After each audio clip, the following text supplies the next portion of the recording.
Welcome to the Voice of Retail. I'm your host, Michael LeBlanc. This podcast is brought to you in conjunction with Retail Council of Canada. Lalonnie Biggar is a veteran merchant with a depth of experience in department and specialty stores. As president of Northern Reflections, she has big ambitions for this iconic Canadian retailer. After leading Northern Reflections through the COVID era and out the other side, Lalonnie is preparing the organization for success and growth with new ownership and a fresh vision. We talk merchandising and assortment opportunities, the critical role of e-commerce, and explore her level of confidence in regional shopping malls as the place for her brand to live. We don't see a huge change. We are still very much focused on bricks and mortar. It is the definitely the powerhouse behind the volumes that we do. We're not seeing a change to move away from that. In fact, we're looking, if wherever possible, to increase the number of stores that we have. We are really focused on getting awareness out there to get the best kept secret of Northern Reflections out into the marketplace. Let's listen in now. Lalonnie, welcome to the Voice of Retail podcast. How are you doing this afternoon? I'm doing just great, Michael. Thank you so much for having me today. Well, I've been looking forward to this for a long time. It was, when was it? I think it was a press release announcing some executives that got my attention. I'm like, wow, what a great opportunity to speak to someone so steeped in the retail industry, running such a brand. So I'm really happy that we could get you on the microphone. Yeah, I'm excited to talk to you. All right. Well, let's jump right in. For those who may not know you or know enough about you, tell us about yourself, your personal and professional journey, and what you do for a living. Okay. Well, I've had an incredibly fulfilling career in retail for almost 4 decades. That part's really hard to believe.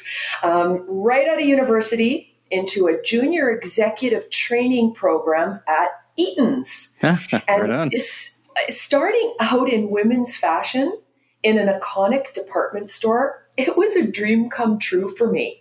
The opportunities and the learnings that I had there, it was fast-paced, it was exciting, but most importantly, it really gave me a strong foundation in merchandising, which became my life passion. After the department store time, or during that time, a lot of new opportunities came my way, and I finally moved to the wonderful world of specialty retail. And it was opportunities for leadership roles in businesses like Comark and also in Dylex. And it was always a focus on private brand building. You might remember Daniel Hester Day, a licensee that we had at Fairweather. All of this gave me an amazing opportunity. I got to travel the world, source fabrics and design and develop product.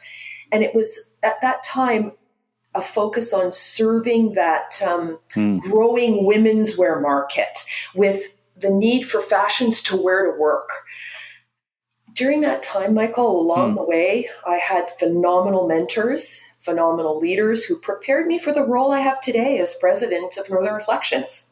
Well, it sounds like, sometimes I talk to people and they would frame retail as an accidental career, but it sounds anything but for you. I mean, you launched into it right out of school. Was it, if you take a couple of steps back, was it always a love of retail, or did that just one of several choices kind of appeal to you at the time? What was it like at that point in your life?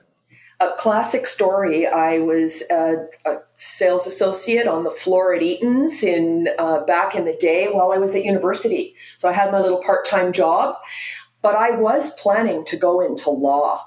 The Eaton's team was very aggressive in sourcing potential workforce in universities, and they established this junior executive training program. And I got into the junior executive training program, fell in love, and it was fast paced. I mean, as a very young person out of university, I was holding a pretty senior role in the company and got to do amazing and exciting things.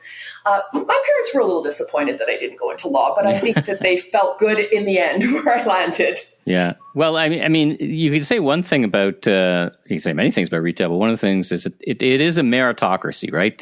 Yes. The harder you work, like that old saying, the harder you work, the luckier you get. But you are able, and you're proof able to move up an organization based on your capabilities and accomplishments rather than tenure, for example, right?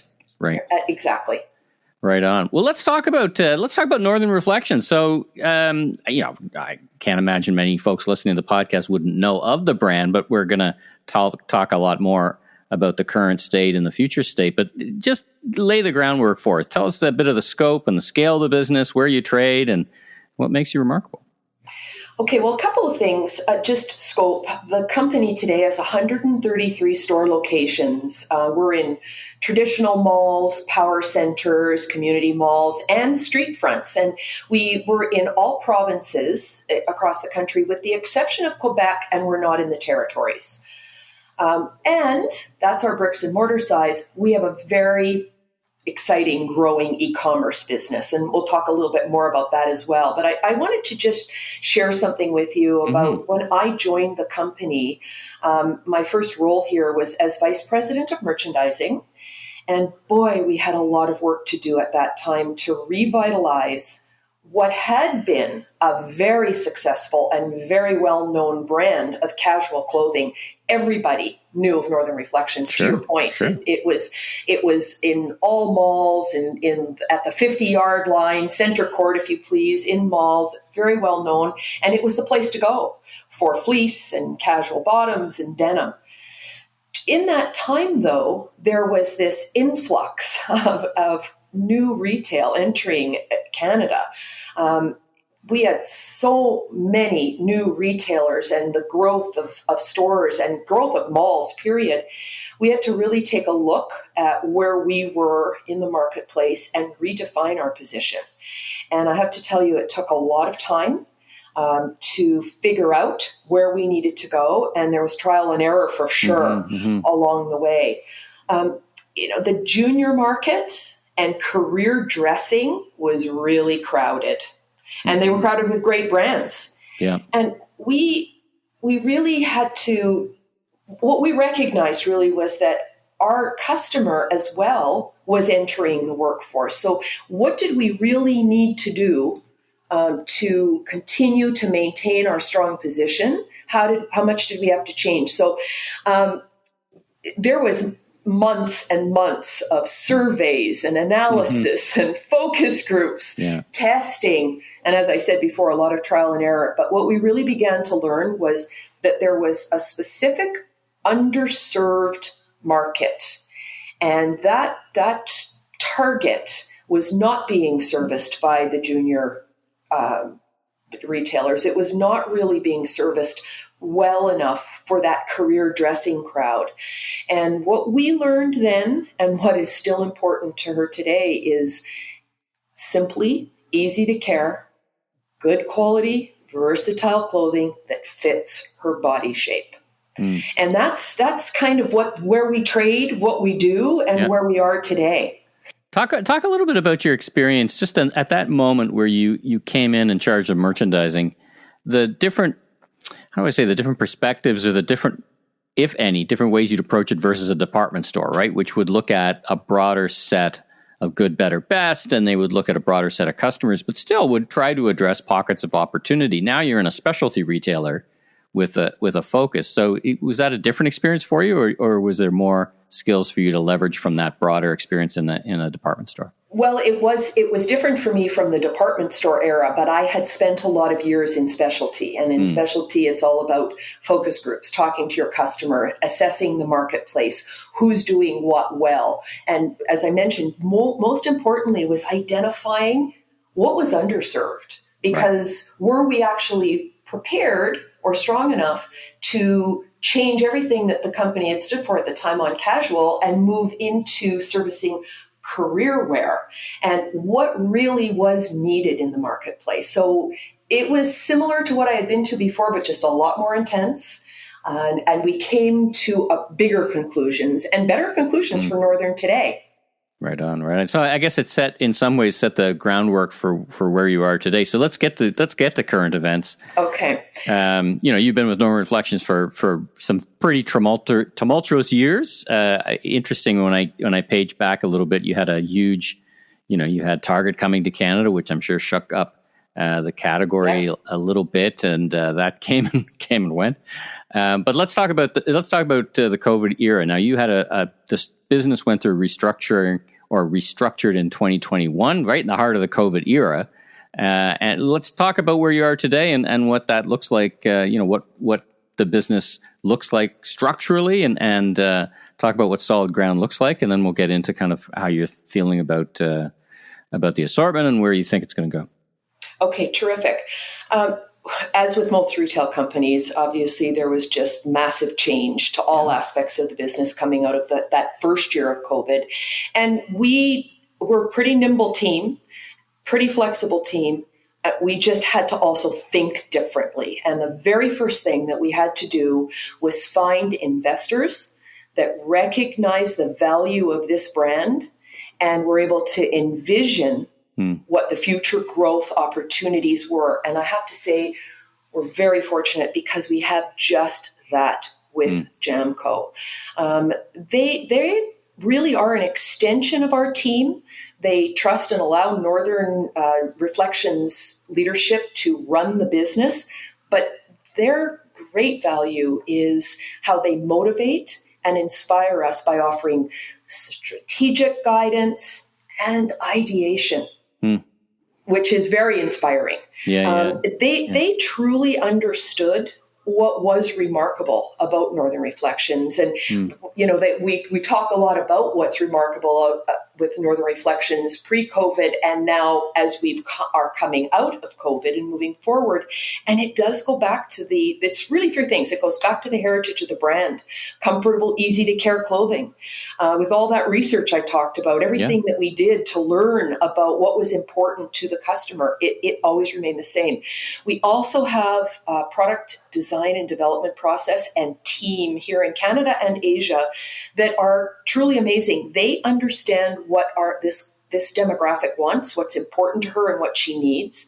And last piece, really important, is it's the loyalty of our customers and the dedication of our employees. And this is going to be very interesting. We have a lot of people who have been with this company for many years. And just a quick statistic that would be interesting is that the headquarters, we have 16-year is the average tenure. Wow. And even bigger than that, or more exciting than that, is the average tenure in stores is 10 years. It's a pretty amazing statistic. That's huge. Yeah, that's huge. So, thinking about as you said, about your question about where are we structure coming through COVID, 2022 has really become an investment year, building on our foundation and making important investments. And that, the big one, includes building a world-class executive team. We needed people who would bring diverse experience to us and be culturally aligned to help us drive the strategic initiatives that are going to accelerate our growth. Recent hires, let me talk to you about that. It's pretty exciting. The hires that we chose really signify that opportunity for us to shift into growth mode again, where we weren't, obviously, during COVID. We're making investments in key areas, and these areas are supported by the roles that we filled and the skill that we brought in. So we have a new Senior Vice President of Planning and Logistics, Marianne Darling. She comes to us with tons of experience in the Canadian and in some global workspace as well. A new CFO to the company, Hans Baljando, who has, again, years of experience in Canada in the kind of marketplaces that we're in.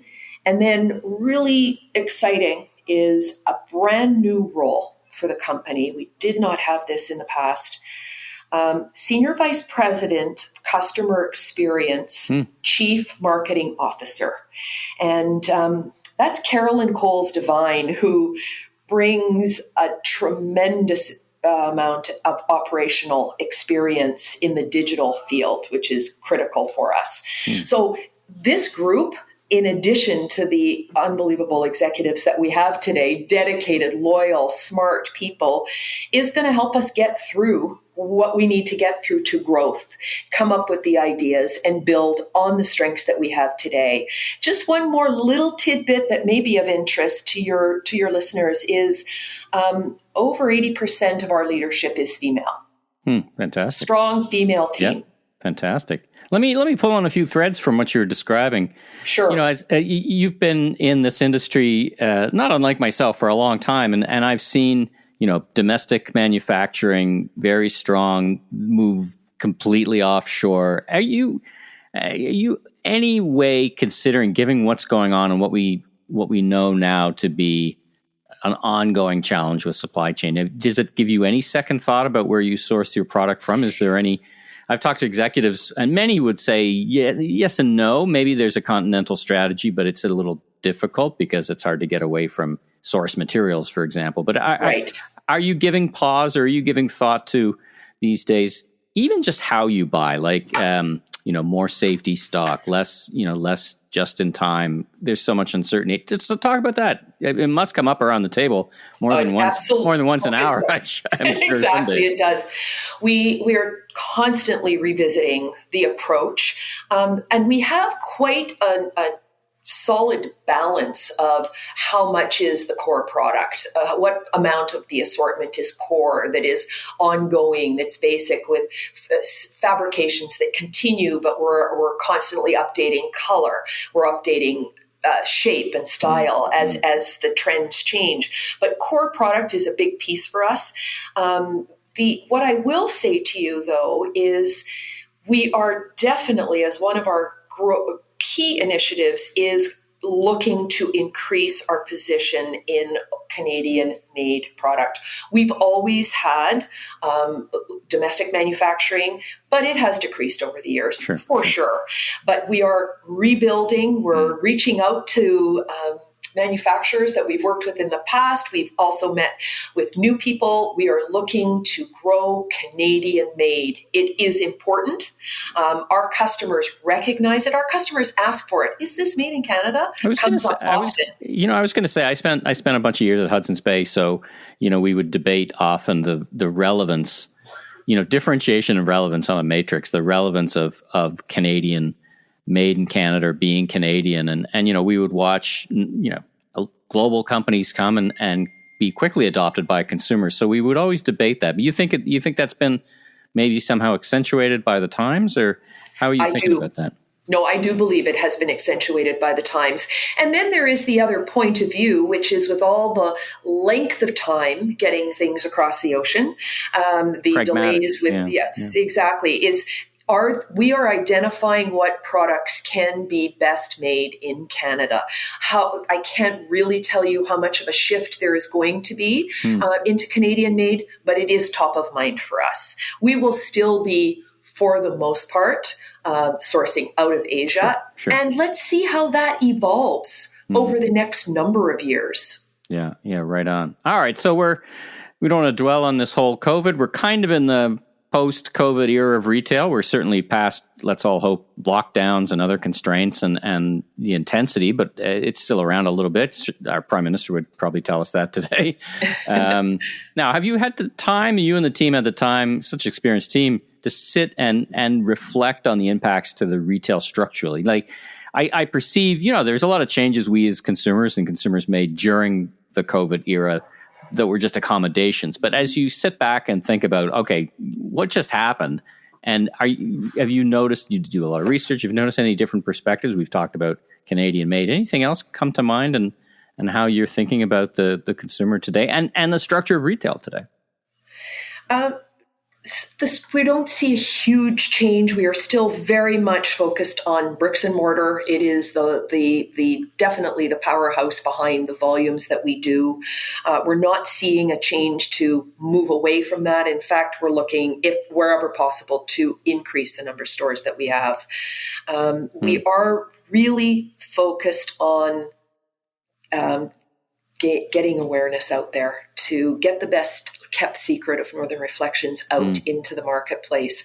We know that we have a huge opportunity to expand further awareness of our brand to both, just to engage our existing customer and to really get into new communities that we're not in today and build on our iconic heritage. We aren't seeing major changes other than the ongoing growth of e-com. So even though we are firmly rooted in bricks and mortar, customers are shopping differently. There is no question about that. Our customer has totally embraced digital shopping, and we're very, very fortunate with our new CMO because she is got a tremendous amount of experience in that field. So we need to improve some of our store experience.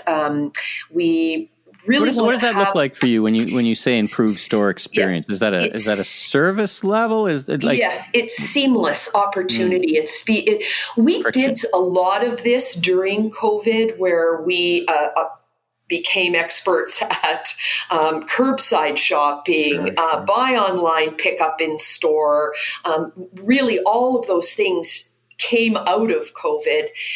They were there. We're just growing it. For example, new stores will be built with more space for packages, more space for receiving inventory, being able to fulfill from stores so that the customer doesn't have to wait. We're working hard to make it seamless.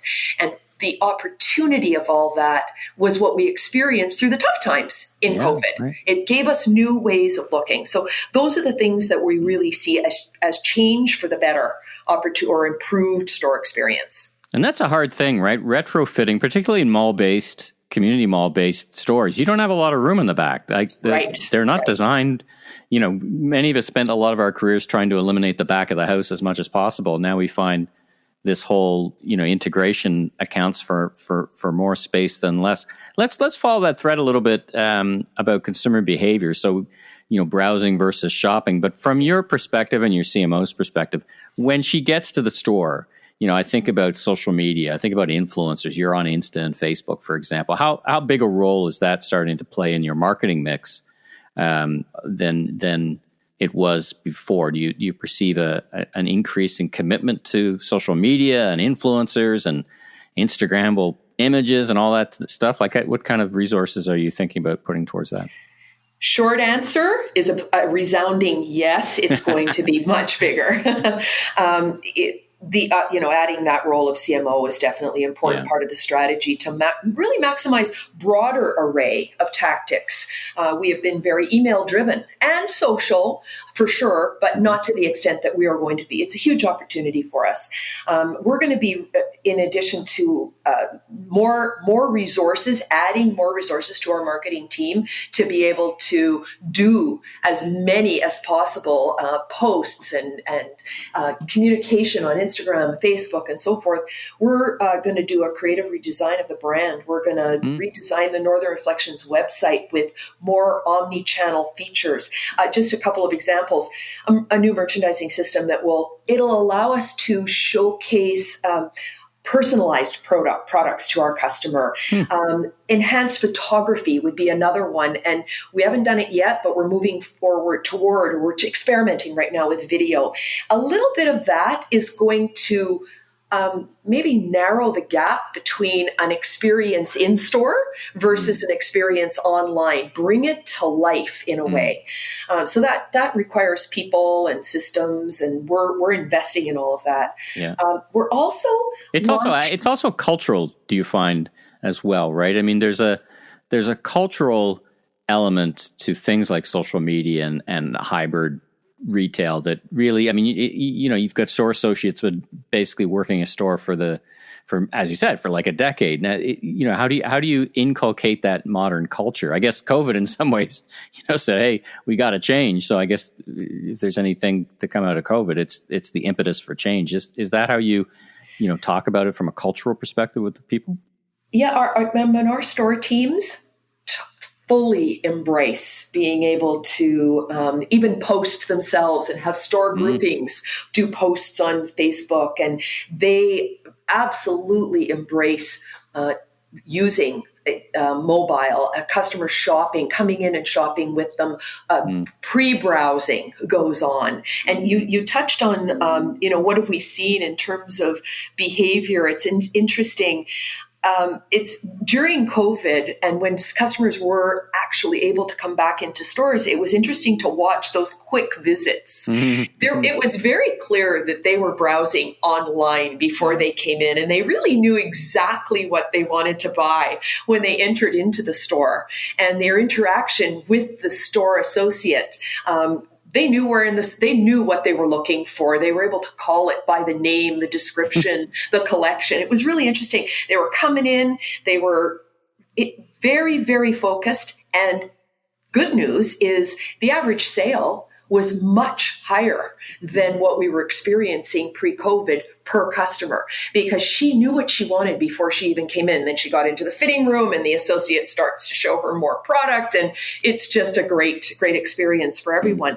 But what we also noticed, which was extremely encouraging, is we saw a big increase in that customer shopping across multiple channels. We have a shop by phone opportunity as well for our customers as a great service for her. Shop by phone for her is another way of bridging the gap of online only, no personal interaction, and personal interaction all the way to being in the store. It's quite a fantastic service for our customer. Well, you've got that such tremendous advantage because I mentioned influencers. I mean, the people in your store are the best influencers you're ever going to have, right? It's how to have some kind of force multiplier to get them without and outside of those four walls in some way, shape, or form, right? You nailed it. Yeah, exactly. Yeah. Just one other thing on that whole, change for us. We're really adding some We're adding some foundational pieces to marketing that we have not done. Affiliate programs would be an example. You touched on influencers. We've done a little bit of it in the past, but we're really taking that to the next level. And even just something as simple as public relations, getting the name out. Right. Let's talk. Last couple of questions. We talk about the modern store, its role, which is now vastly more complex in some ways. Are you measuring stores and the success of stores differently? I mean, it used to be fairly straightforward, sales per square foot or whatever kind of metrics. But are you contemplating different measurements, influencing measurements, customer acquisition measurements? Are those things kind of starting to percolate around from a metrics perspective? Definitely. I will say, though, as a grounding, we still look at store performance. The key factor is store profitability. It's the first thing you talk about on the conference call. I mean, that's the first thing, right? You bet. Exactly. But the tracking that we had on sales per square foot is less critical today. It is more about overall volume. It is about new customer acquisition. We have a very mature loyalty program. The Northern Friends Rewards program was established back in 2000, and it is highly valued by our loyal customer, and we are taking it to the next level this year and into 2023. We're going to build on it just to enhance it and make it easier for her to shop, easier for her to be rewarded or to earn and then to be rewarded. It is really important. That's another measure of success is the growth of the loyalty program. Right. So success is measured in new ways, but there's still that basic, is the store making money? Right. Yeah. We don't want to get too far away from that. We're watching some of these newfangled brands kind of try different metrics, and eventually it all comes down to, you got to put the numbers on the wall, right? So true. You've got a mix of locations, as you described, and as I go through your store locator, you're in some standalone, some in malls for sure. Do you have the same amount of confidence in your physical footprint? You've got hybrid work now, so less people downtown, more people living where they work, so to speak. What's your temperature on community shopping malls? How's the traffic? And they certainly struggled mightily, even the even the big folks struggle mightily with less commuters. But are you still committed to shopping malls, or you still see them a big piece? And talk about that for a little bit. Definitely still committed to shopping malls. We're not in downtown malls, haven't been in many, many years. We're suburban and community, to your point, community centers.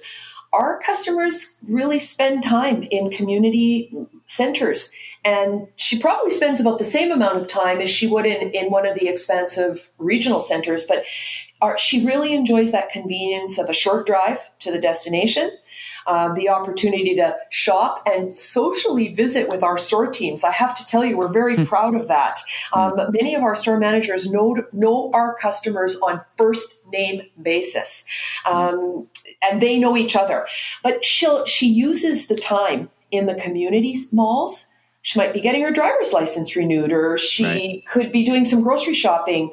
Maybe she's having lunch with a friend. So we still do see, for the target customer that we are servicing, community mall, easy access, street front, power center are still growth opportunities for us.